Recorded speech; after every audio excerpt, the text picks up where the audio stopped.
예.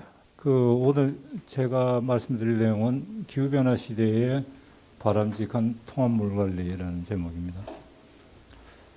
사전에 발표 자료를 좀 챙겨보니까 안정 교수님께서 먼저 발표하시는 게 전체적인 순서가 좀 맞는 것 같아서 제가 좀 바꾸자 그랬고요. 그 다음에 여기에 제 이름 밑에 제 직장을 쓰질 않고 한국수산학회라고 쓴 이유는 대부분의 얘기가 이제 제가 준비한 거지만 일부 수산학회 회원들의 의견이 들어가 있기 때문에 이따른 내용을 미리 좀 말씀을 드리겠습니다. 그리고 약간 듣기에 좀 거북한 얘기가 있더라도 수산학회 전체의 의견이라는 측면에서 좀 이해를 하시고 봐주시면 좋겠습니다.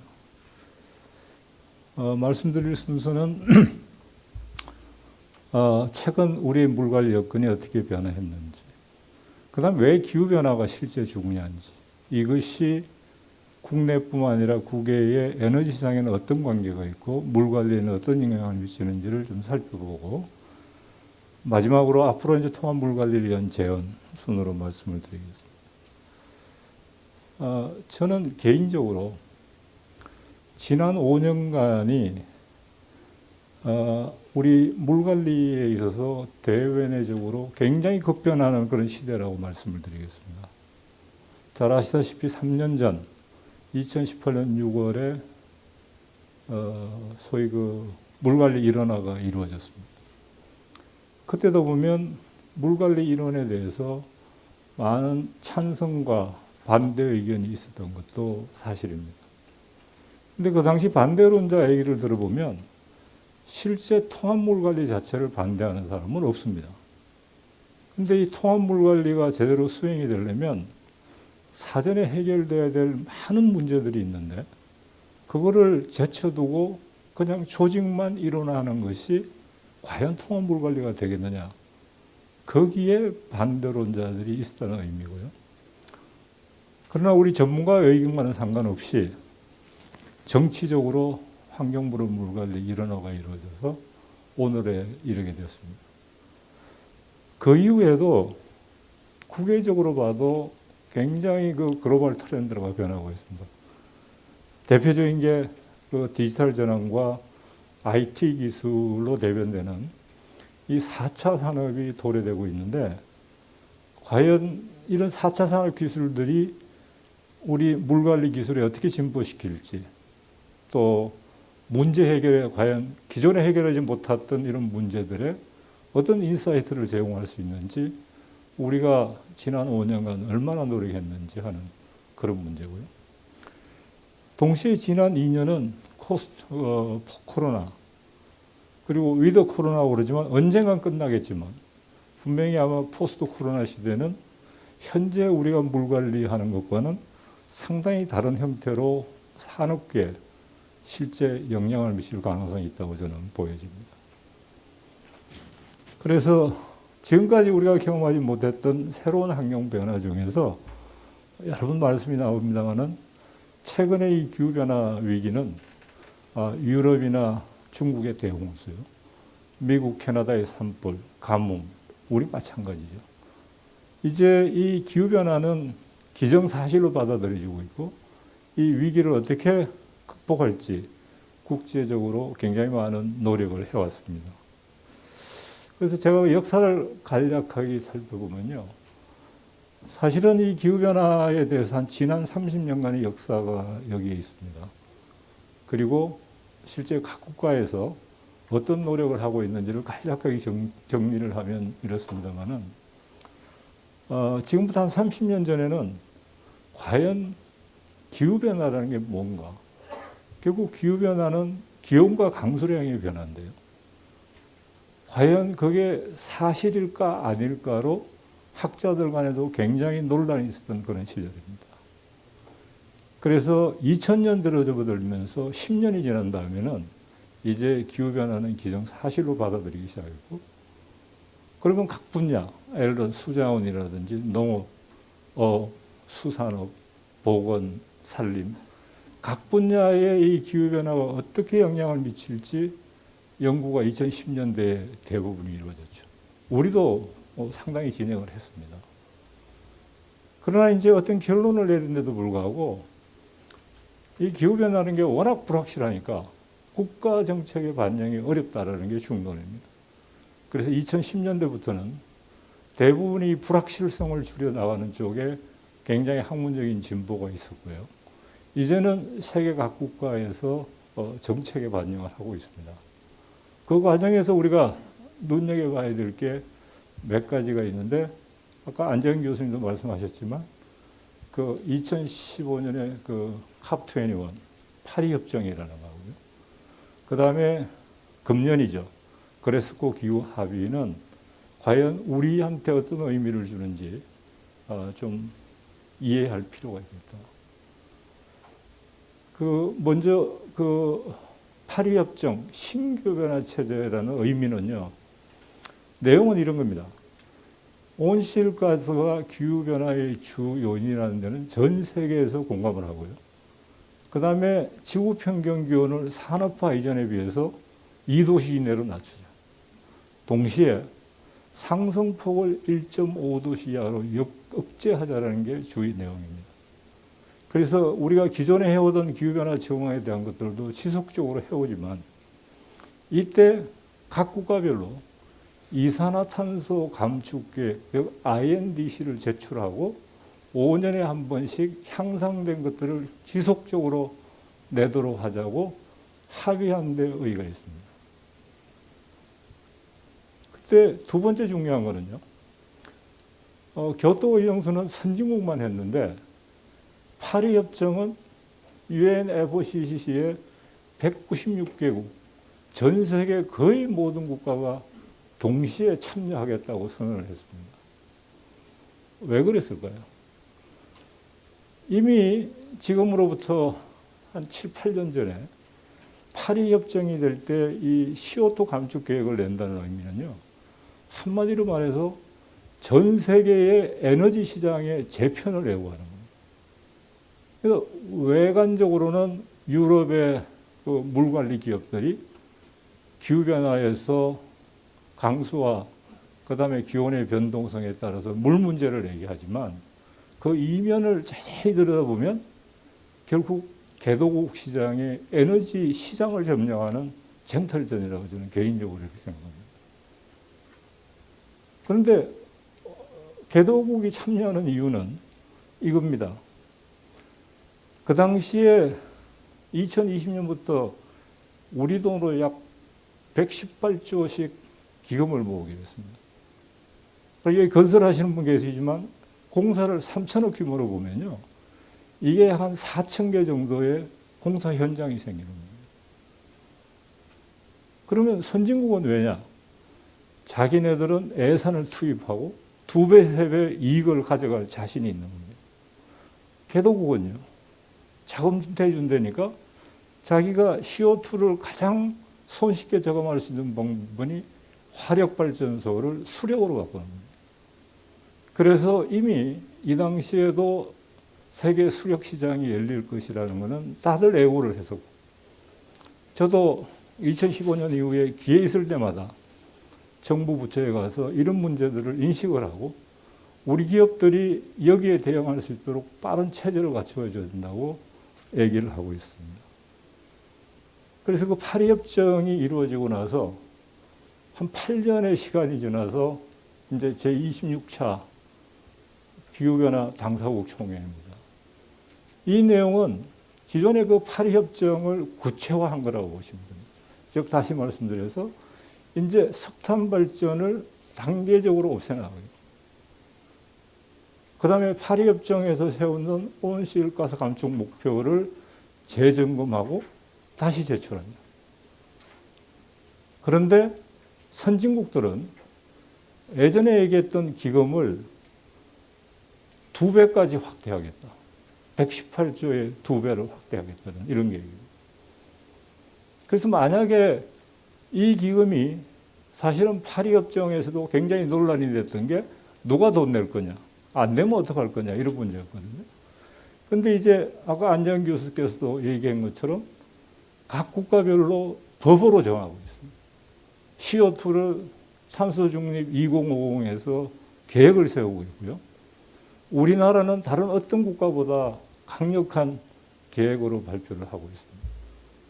근데 우리가 지금 국내 시장의 CO2 저감만 들여다볼 게 아니고 소위 말해서 해외 시장에서 에너지 시장을 우리 기업들이 어떻게 선점할지 여기에 대한 국가 대책이 있느냐라고 저는 좀 말씀드리고 싶습니다.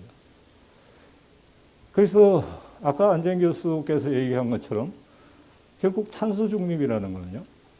현재까지 배출되던 온실가스를 줄이고 그 다음에 흡수량을 늘려서 결국 제로를 만들겠다는 건데요. 아마 거기에는 이 8개의 배출 부분과 3개의 흡수 제거인데 이 중에 제일 큰 비중을 차지하는 게 전환하고 산업입니다. 산업, 기업 옥죄이게 되어 있죠. 그 다음에 이 전환 부분은 화력 발전을 앞으로 중단하고 신재생 에너지로 가겠다는데 우리의 주 관심은 태양열과 풍력밖에 없습니다.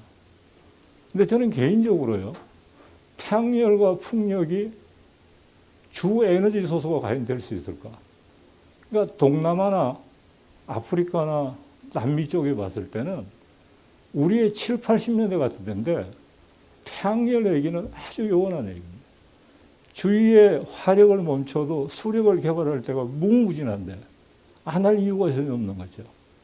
우리 몸에도 대동맥과 정맥이 있고 실핏줄이 있듯이 결국 국가의 에너지 건강은 수력과 그 다음에 원자력이라든지 이런 것들로 갖춰질 수밖에 없고요. 나머지는 보조 수단으로 갈 텐데 우리나라 같은 경우에는 다른 나라와 달리 2050년까지 이 CO2 감축 계획을 굉장히 과도하게 하고 있습니다. 그래서 현재 배출되던 것을 선형적으로 이렇게 줄여나가겠다고 얘기를 하고 그 다음에 2030년에는 어떤 국가보다 먼저 도달하겠다는데 제가 여기서 좀 안타까운 거는요. 이런 감축 계획을 짤 때 우리 수자원 전문가들이 얼마나 이런 계획에 동참을 해서 실제 가능한 일인지 이런 거에 대해서 좀 논의가 되었는가 하는 부분에 대해서 좀 아쉬움을 느끼는 입장입니다. 그래서 결론적으로 제가 기후변화 얘기하면 한마디로 말해서 에너지 시장의 재편이다. 특히 전 세계적으로 살펴보면 화력이 신재생 에너지로 바뀌는데요. 신재생 에너지의 가장 대표적인 게 수력입니다. 전 세계 신재생 에너지의 75%가 수력이고요. 그 다음에 수력은 개발 가능한 지역에 지금 30%밖에 개발되지 않았어요.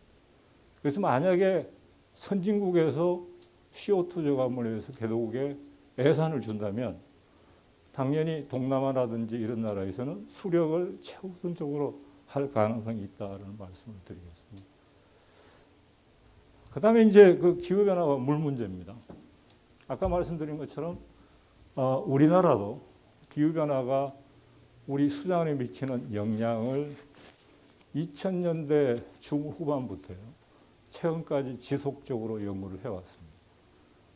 그래서 기후변화에 대한 영향 평가 문제는 많은 연구 결과에서 앞으로 기후변화는 우리나라 극한 가뭄과 홍수 발생 등의 더욱 여건이 악화될 것이고 금세기 말에는 현재 대비 강수량도 약 3에서 14% 이에 따라서 홍수량도 증가하리라고 해서 그래서 이 부분은 우리 수자원 전문가들도 굉장히 많은 연구를 해왔기 때문에 저는 선진국의 한 90% 정도 우리의 기술력이 가 있다고 보는 부분입니다. 그런데 이제 그동안 우리가 간과한 부분이 바로 뭐냐면 사실 이 탄소 중립에 대한 문제. 즉 CO2 감축에 대해서는 우리 수자원하고 별 상관없다고 생각을 하고 해왔던 겁니다. 그런데 이 IWA 보고서라든지 이런 걸 자세히 들여다보면 여기 보시면 사실 이 효율적인 물 관리를 하면요.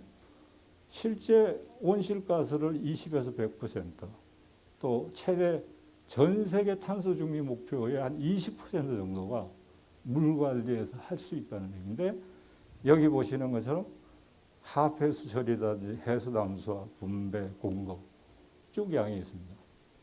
근데 사실은 제가 최근에 상하수도 전문가들을 만나보면 사실은 이 하합 해수처리나 제이용 부분에서는 에너지 세이빙 기술 개발에 상당히 많은 노력을 하고 있는데 제가 좀 드리고 싶은 얘기는 우리 수자원 쪽에서는 마치 아무것도 없는 것처럼 좀 등한생은 사실입니다. 아까 그린 수소 굉장히 중요한 문제고요. 얼마 전에 우리 수산학회에서 그 검기원의 지훈 박사가 발표를 했는데 그 논문 자료를 보면 실제 하천에서 여울이나 소 이런 데서도 상당히 많은 부분 NO2라든지 이런 걸 저감할 수 있는 것들 논문도 많이 나와 있고요. 근데 이제 그런 것들이 사실 제대로 평가받고 하지를 않았다. 그 다음에 이제 우리 앞으로 물 관리를 할 때는 지금까지는 물순환 전 과정을 고려하되 당연히 수량뿐만 아니고 이제는 에너지 문제를 같이 결부시켜서 국가 계획을 세워야 되는 건 시점이 왔고 당연히 상하수도가 차지하는 부분은 있지만 순수하게 수자원에서 커버하는 하천이라든지 이역관리라든지 이런 부분에서 빠른 시간 내에 CO2 저감을 계획을 좀 세워야 되겠다 이런 생각을 했습니다. 일례로 여러 나라가 있지만 영국이 상당히 잘 되어 있습니다. 영국 같은 경우에는 보면 여기 보시는 것처럼 5대 원칙을 정해놓고요. 그 탄소 중립의 목표 이행 경로를 크게 세 가지로 잡았습니다. 하나는 수요 주도, 다시 말해서 물이용 효율성과 에너지 효율성을 극대화할 수 있는 그런 루트고요. 그 다음에 이제 미래에 이 탄소 저감 기술이 개발되는 조건에서 기술 주도 경로, 그 다음에 저감 주도 경로로 보면 그 우리가 얘기하는 MBS라든지 식생, 습지, 하천 이런 부분들이 그 CO2 저감에 미칠 수 있는 영향 이런 것들이 아주 체계적으로 잘 정리가 되어 있습니다. 그런데 이제 우리의 통합물 관리를 살펴보면 어렵게 했지만 사실은 일어나 이후에 국가물관리 기본계획이 수립되었고요. 당연히 여기에도 그 기본 원칙, 혁신 과제가 3개가 있는데 세 번째가 보면 기후시대의 국민안전물 관리. 여기에 이제 탄소 중립 얘기도 있고 또 신기술 개발 얘기도 있는데 선언적인 의미에서는 충분하지만 이 각각에 대해서 구체적인 실행 계획들을 빠른 시간 내에 세워서 진행할 필요가 있겠다 하는 그런 말씀을 드리고요. 그런데 그러면 지난 3년 반 환경부로 물관리 일원화가 이루어지고 나서 솔직히 말해서 굉장히 많은 시행착오가 저는 있었다고 보여집니다. 왜 그랬을까요? 우선 환경부로 물관리 일원화가 이루어지지만 물관리 정책실에 3개의 국이 있는데요. 그런데 실제로 하는 일을 보면 물통합정책국은 기존의 상수도 문제고요. 그 다음에 물환경은 하수도. 수자원정책국이 생겼지만 하천. 실제로 이 통합물 관리를 실행할 수 있는 부서가 하나도 없습니다. 그러니까 통합물 관리에 대해서 체계적으로 계획을 세우고 조직이 일어나되고 나서라도 우리는 하도록 기대를 했는데 지난 3년 반 동안에 별 실행할 수 있는 부서가 없었다. 뿐만 아니고 이 예산적인 문제를 살펴봐도 보시다시피 상당히 큰 편차가 있고요. 금년 말에 이제 국토부 하천계획과가 넘어오면서 7천억을 가져와도 1.1조 원이 될 겁니다. 여전히 조직은 일원화가 됐는데 예산이나 하는 일로 봤을 때는 전혀 변화가 없는 이런 상황에서 과연 앞으로 통합물 관리에 대해서 누가 드라이브를 걸어갈지 그런 얘기가 되겠고요. 그러나 이제 환경부에 계신 분들 의견을 나눠보면 통합물 관리 이루어진 지 3년이 됐는데 가시적인 성과를 뭔가를 좀 보여야 되지 않느냐. 한 게 없는데 보여줄 게 뭐가 있겠습니까? 또한 국가물관리위원회도 여러분들 잘 생각해 보시면 과연 이 국가물관리위원회가 어떤 역할을 해야 되고 앞으로 어떻게 가져가야 될지는 보다 나은 미래 우리 통합물관리위원회를 위해서 한번 이 시점에서 냉정하게 좀 되짚어 볼 필요가 있겠다. 그런 생각입니다. 그 다음에 기금 문제입니다. 이 사실 수계관리기금이 1.2조 원 되는데요. 이게 원래는 수계관리기금이면 수계관리기금으로 써야 되는데 출처가 상수도기금에서 가져 나왔다고 했어요. 원래 이 기금을 만들 때는 댐 상류의 수질 개선용으로 만들었죠. 그런데 통합물 실제 쓰는 분야는 이런 분야고요. 통합물 관리에 부합하는 기금이나 운용이 실제로 전혀 안 되고 있습니다. 필요하다면 통합물 관리 조직이 일원화가 됐다면 이런 예산 책정이나 기금이나 이런 것들이 하나하나 손봐줘야 되는데 누구 하나 이슈하는 사람이 없는 게 현실이 아닌가. 그래서 정 안 되면 이쪽 수자원 쪽에서도 기금을 만들더라도 좀 제대로 일을 할 수 있는 그런 체계가 됐으면 하는 그런 바람입니다. R&D 예산입니다. 그 3년 전으로 거슬러 올라가면요. 그 당시 저는 굉장히 고민을 했습니다. 과연 물관리 일원화가 앞으로 우리한테 어떤 영향을 줄 것인가. 그 당시 제가 생각해 본 거는 공무원이나 공공기관 입장에서는 뭐가 좋아질까? 기업 입장에서. 학교는요. 솔직히 말씀드려서 앞이 안 보였습니다. 뭐가 좋아질지. 근데 적어도 왜냐하면 대학 교수의 입장에서는 학생들의 일자리가 늘어나고 취직 잘 되면 땡큐입니다. 더 이상 바라는 것도 없습니다. 기업의 입장에서는요. 많은 일거리가 생기고 제대로 대우받고 그 더 이상 바랄 게 뭐가 있겠습니까? 근데 우리가 지난 한 3년 반을 한번 되돌아보면 왜 이런 문제가 지속되고 있는지 한번 생각해 볼 필요가 있겠다. 그러나 3년 전에 생각했을 때 적어도 저는 이 R&D만은 굉장히 활성화되리라고 생각했습니다. 이유는 그동안에 분리되어 있던 수량과 수질을 통합관리하고요. 광역상수도와 지박상수도를 통합관리하기 때문에 새로운 R&D 영역이 굉장히 확대되리라고 봤는데 현실로는 지난 3년간 R&D가 전부 말라버렸습니다. 예전에 수자원이 국토부에 있을 때는 연간 450 내지 500억의 R&D 예산을 썼습니다. 그런데 일몰사업이라는 명목 하에서 환경부로 넘어와서 하나도 없어졌습니다. 그나마 금년에 수자원국에서 굉장히 노력해 주셔가지고 새로운 R&D, 즉 홍수라든지 가뭄에 대해서 일이 생기기 시작했고요.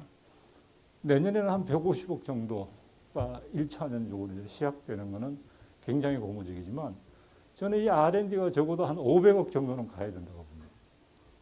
이게 어떤 의미를 갖냐면요. R&D 예산을 잘 들여다보면 그 중에 절반이 대학원생 인건비입니다. 즉 환경부에서는 각 분야별로요. 상수도, 하수도, 하천. 앞으로 인력이 얼마나 필요한지를 냉철하게 고민을 하셔서 결국 이 R&D의 모든 예산이 반 이상이 대학원의 학생들 인건비로 들어가는 거고요. 그 다음에 두 번째는 저는 기업도 국가 R&D에 적극적으로 참여해야 된다고. 그리고 기업이 국가 R&D에 참여하지 못하는 규제 요인이 있으면 저는 과감하게 이거를 학회가 중심이 돼서 좀 풀어나가야 됩니다. 그러지 않고서는 지금 당장 기업 얘기 들어보면요. 일부 기업은 사람을 구하려도 사람이 없다고 그럽니다. 왜요? 교수 얘기 들어보면 학생들이 대학원을 안 한다고 그럽니다. 너무나 당연한 게 R&D가 없는데 학생들에 대해서 장학금을 줄 수 없는 상황에서 어떻게 대학원을 올라오고 그 다음에 그게 지금 3년 지나다 보니까 기업에는 갈 사람이 없는 겁니다. 설계사 같은 데는 사람 못 구해서 난리죠. 이게 물관리 일원화의 성과라고 봤을 때 굉장히 아픈 일입니다. 그 다음에 두 번째는요. 예전에도 굉장히 우리 한 게 뭐냐면 사실 토목공학 자체도 공대 전체 급여에서 상당히 높은 게 아닙니다. 근데 환경공학은 훨씬 낮습니다. 그 당시 기업 입장에서 대학 입장에서는요. 토목공학 학생들을 환경부로 가라 그러는 것은 임금을 줄여가라는 얘기나 마찬가지입니다. 그렇기 때문에 반대를 했던 거고, 그 당시 환경부에 요구한 것은 제대로 된 사업거리를 좀 마련해서 시너지 효과를 내게 해달라는 거였거든요. 그런데 이게 지금 3년이 흘러가지고 미래 물산업에 대한 인력 양성이나 이런 분들이 상당히 저는 위기에 와 있다고 보여지는 거고요. 제가 보기에는 적어도 연 500억 정도는 수자원 쪽에서 R&D가 확보가 되면 그중에 한 절반은 기업이 들어와서 하고요. 나머지는 대학이나 연구소에 쓰면서 인력을 양성하고 그 인력들이 기업에 제공되는, 그리고 적절한, 그 다음에 나머지 분야는 그럼 어떻습니까? 너무나 많은 인력이 양성이 되면요, 업체끼리 과다 경쟁을 해요. 결국 단가가 떨어지는 거죠. 그러니까 결국 이 R&D라는 게 인력 양성과 서로 축을 잘 맞추어서 계획을 하고 공급을 해야 되는데 지금까지 좀 그런 부분에서는 미흡하지 않느냐 개인적으로 이렇게 생각합니다. 그러나 다행스러운 거는요, 앞으로 이 물산업 시장은 굉장히 열릴 겁니다. 제가 아까 말씀드린 것처럼 탄소 중립이라는 걸 실행을 하려고 그러면요, 기존의 우리 물관리 기술뿐만 아니고 앞으로 에너지 기술, 그 다음에 해외 사업들이 굉장히 열릴 텐데 거기에 대해서 우리가 특히 수력 발전이나 이런 부분들이 굉장히 늘어날 텐데요. 현재 우리나라 기업들이 해외 물산업 진출 현황을 보면 거의 제로에 가깝습니다. 우리나라가 탄소 중립 때문에 CO2 감축을 위해서 많은 돈을 내는데 우리가 해외 시장에서 버려 들어올 수 있는 대책은 거의 전무 하나. 소위 그 세계 8위의 경제대국이라고 얘기하는 나라가 이런 부분에 대해서는 전혀 좀 대책을 못 세운 것인데 해서 저도 수자원 전문가로서 좀 뼈저리게 반성합니다. 그래서 앞으로 우리가 물 관리를 어떻게 되냐. 긴 세월을 바라볼 필요 없이 한 지난 20년만 바라보면 사실 수자원 분야에서는 국가수자원 장기종합계획, 그 다음에 물환경관리기본계획, 물산업 육성 해서 환경부로 물관리가 일어나면서 이제 국가물관리 기본계획이 수립이 되었고 물산업진흥에 대한 기본계획이 수립되었습니다. 큰 일을 한 겁니다. 이제 진짜 중요한 거는 이것들을 가지고 어떻게 실천계획을 세우고 거기에 대해서 일을 만들어내고 인력을 창출하는지 그런 구체적인 실행계획을 이제는 산관학이 머리를 맞대고 짜내야 되는데 거기에는 지금 현재 물환경 여건 변화에 대한 기후위기, 탄소 중립, 포스트 코비드 19, 빅데이터, 또 시설 노후화. 당장 내년부터 소양댐이 50년 역사가 지나가죠. 저성장, 물에너지, 스마트 인프라 이런 부분들에 대해서 통합물 관리를 완성하려면 충실한 계획이 이루어져야 되지 않겠냐 그런 생각을 했습니다. 그래서 미래 통합물 관리를 위해서 몇 가지 제언을 드리면 저는 첫 번째 기후변화 시대의 통합물 관리는 한마디로 말씀드리면 탄력적 물 관리가 돼요. 즉 과거에는 우리가요 과거 자료만 가지고 분석해서 시설물을 계획하고 물관리 계획을 수립했는데 이제는 그렇지 않다. 소위 그린 스완이라고 얘기해서요. 위기가 발생할지를 알지만 언제 어떻게 올지를 잘 모르는 이런 상황에서 결국은 이 불확실성에 대한 명확한 개념을 이해하고 실제 과학기술이 거기까지 가 있습니다. 과거에는 1+1은 2였으면 됐는데 이제는 3이 될 수도 있고 1이 될 수도 있는 이런 상황에서 그게 결국 탄력적 물관리를 통해서 이전보다는 복잡하고 또 예산은 많이 들지만 사실 설계 기업도 이제는 마인드를 바꿔야 되고요. 기존에 내가 설계하는 방식으로 여전히 계속 가겠다고 생각했을 때는 국제시장에서 경쟁력이 없다는 이런 얘기죠. 그래서 저는 이게 3년 전에 우리 여기 김성윤 교수님 포함해서 저도 많은 얘기를 했는데요. 통합물 관리는 모든 국민 모두가 공감하는 지금보다 더 나은 물 관리가 이루어져야 될 텐데 그 당시에 많이 얘기했던데 수량 수질 통합, 공급에서 수요 중심, 하천에서 위협 중심, 탑다운에서 버텀업. 사실 지난 3년간 많이 고생을 했습니다. 근데 이제 이거를 실천을 하려면 실제 법령 및 계획 부분과 시설 관리, 정보와 산업화 이런 부분에 대해서 해야 된다고 주창은 했는데 여기에 매몰돼서 사실 이런 것들은 거의 손을 못 댄 게 사실이랍니다. 여기에 대해서 몇 가지 제언을 드리면요. 이거는 뭐 제 개인뿐만 아니라 몇몇 분, 다른 분 생각을 가질 수도 있는데 아까 말씀드린 것처럼 이 통합물 관리를 실천할 수 있는 실행 부서가 지금 환경부에는 없다. 즉 다시 말씀드려서 이 세계 국에 또 다른 국을 하나 만들든지요. 어떤 형태든 통합물 관리를 추진할 수 있는 부서가 있어야 되겠죠. 동시에 예전에 논의가 됐지만 환경부를 빠른 시간 내 수장원 환경부로 변경을 해야 됩니다. 이거는 환경부 내에서 답을 찾는 겁니다. 그리고 두 차관제를 해서 제1차관은 주로 물관리, 제2는 대기라든지 폐기물 이런 걸 하되 여기서는 당연히 산업발전 쪽에 초점이 맞춰져야 됩니다. 그러면 실제 환경부가 가지고 있는 고유의 규제 기능은 미국의 EPA처럼 별도로 빼내서 가는 체제다. 그래서 사실 이렇게 하지 않고 계속 어물쩡되면요. 조만간에 이 물하는 사람들이 환경부에 대해서는 더 이상 기대를 안 할 수가 있습니다.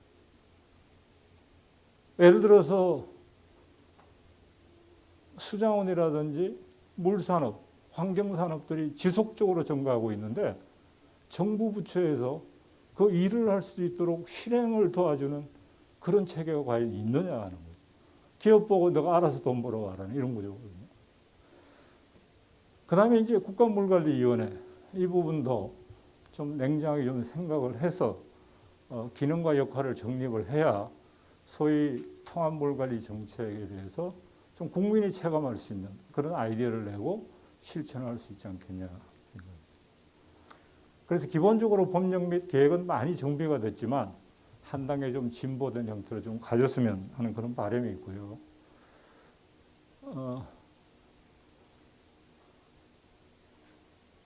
안 가는데요. 다음 화면. 예, 그 다음에는 아까 안재현 교수께서 좋은 얘기를 많이 했지만 저는 좀 다른 각도로 수자원 분야에서 탄소 중립을 이행할 수 있는 방안이 뭐냐?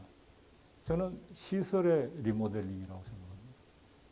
즉 다시 말씀드려서 우리가 신혼부부가 결혼해서 살다가 애들이 성장하면 방도 새로 만들어주고 리모델링을 하듯이 근데 우리나라에 굉장히 많은 하천 및 수리시설이 있는데 이거를 한 번도 리모델링 해본 적이 없어요.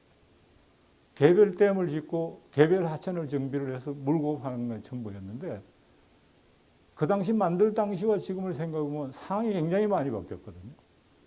그래서 각 댐별로 시설물별로 수량이 혹은 홍수 방어가 얼마나 남는지 없는지를 명확하게 좀 분석을 해서 전체 재조정을 해야 되겠다. 그 다음에 용수 배분 계획 마찬가지다. 작년에 남부지방에 홍수 피해가 났을 때요. 그 하류의 지역 주민들하고 얘기를 해보면 상당히 많은 사람들이 섬진강을 폭파해야 된다고 얘기를 해요. 왜? 실제 섬진강 댐이 만들어져 있는데 하류 주민들 입장에서는 전혀 도움이 되지 않는 시설입니다. 섬진강 물의 80%를 유역 변경으로 가져가 버리거든요. 그 당시 상황은 이해를 하지만 우리가 국가 전체로 놓고 봤을 때는 이런 조정 기능을 해야 되는 데가 상당 부분이 있다. 그럼 어떻게 해야 되냐? 이런 실제 세계를 한꺼번에 손을 못 대기 때문에 최근에 그 메타버스라든지 디지털 트윈이라는 가상 세계를 만드는 거고요. 여기에 최적으로 수자원 시설을 오퍼레이션해서 충분히 최적답을 찾은 다음에 실제로 이행할 수 있는 것들을 저는 국가가 해나가야지만이 결국은 기존의 수처리 기능뿐만 아니고 하천이라든지 물 공급, 실제 물 공급에서도 에너지 소비의 90%가 물 수송에 드는 비용이라고 얘기하는데 좀 더 적극적으로 국가 차원에서 검토를 좀 해봐야 되지 않겠냐 하는 얘기고요. 그 다음에 이제 하천관리 일어난 문제입니다. 여기도 개인마다 서로 견해는 차이가 있겠지만 작년 남부지방에서 홍수 피해를 난 거 보면 사실 섬진강 중류를 제외하고는 그렇게 큰 비가 와서 난 게 아닙니다. 대부분이 홍수 피해를 야기했던 게 뭐냐면 국가하천과 지방하천이 조인되는 부분. 여기에 대해서 많은 문제가 생기고 있고요. 그래서 이거를 전체적으로 어느 기관에서 관리하자는 사람도 있지만 또 어떤 사람들 얘기 들어보면 적어도 국가하천, 그 다음에 지방하천, 소하천의 계획만은 하나의 부서에서 일괄성 있게 진행을 하고 실행 자체는 국가나 지자체 혹은 민간에서 하는 이런 부분들에 대한 의견을 논하는 바도 있습니다. 하여간 차제의 그 시설관리 운영에서도 하천관리 일어나는 이런 문제에 대해서 한번 심도 깊은 고민이 있으면 하는 그런 바람이고요. 또한 시설물 자체도 댐과 하천의 연속성이라든지 이런 부분도 검토가 좀 이루어졌으면 합니다. 그 다음에 정부화 부분은 사실은 기관별 부처별로 산재한 물관리 정보를 정보의 통합입니다. 즉 하늘에서 내리는 비 한 방울부터 시작해서요. 댐수, 하천수, 그 다음에 치수하고요. 가정의 공급대기까지 이 전체에 대해서 정보 시스템을 통합하고 제가 지난번에 IRA 대구에서 그 물산업 클러스터를 가서 한번 봤는데 뭐 정수기 회사에서 자기네들이 정수기에 물을 딱 틀면 내려오는 물이 수질이 얼마나 되는지 화면에 이렇게 쭉 뜨더라고요. 안심하고 먹을 수 있도록. 근데 궁극적으로는 우리 가정의 수도꼭지까지 내가 이 물이 어디에서 와서 현재 수질 상태는 어떤지를 일일이 제공할 수 있는 그런 정보의 시스템 개발이 우리의 IT 베이스는 저는 충분히 가능하다. 즉 인공지능과 디지털 트윈 같은 걸 이용해서 할 수 있는 이런 체계를 드라이브를 걸 수 있는 부서가 현재로는 지금 없지 않느냐. 이런 말씀을 드리는 거예요. 그 다음에 이제 마지막 제언이 되겠습니다만 뒤에 있을 때마다 얘기해 왔습니다만 우리 기업들이 해외 물산업을 진출할 수 있도록 국가가 기관을 만들어서 체계적으로 지원을 해야 됩니다. 즉 현재도 보면 일부 기관이 있습니다. 제공하는 정보를 보면 입찰 정보, 우수 기업 지원, 교육훈련, 시장조사, 네트워크 구축 이 정보를 기업에 주고 있는데요.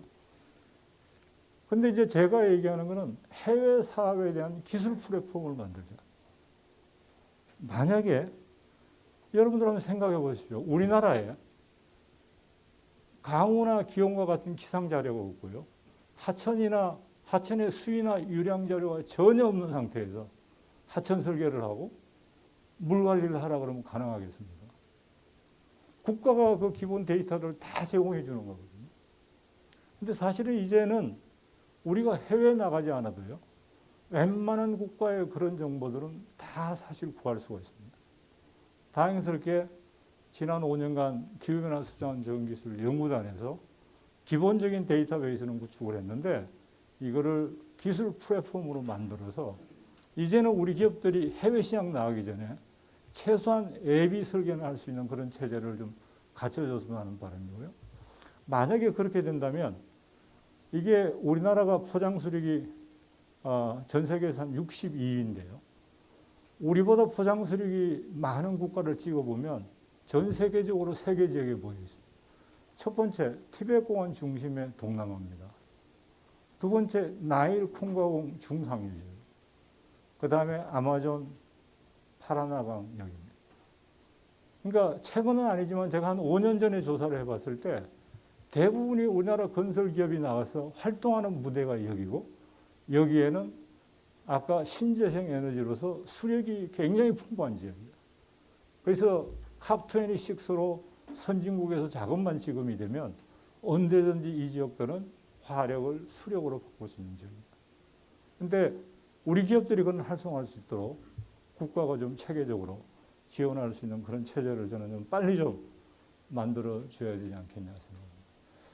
그 시간이 제약돼서 제 발표는 여기서 마치겠습니다만은 보다 자세한 내용은 저희들이 그 보고서하고 정책 제안서로 제안을 드리기 때문에 참고해 주시면 고맙겠습니다.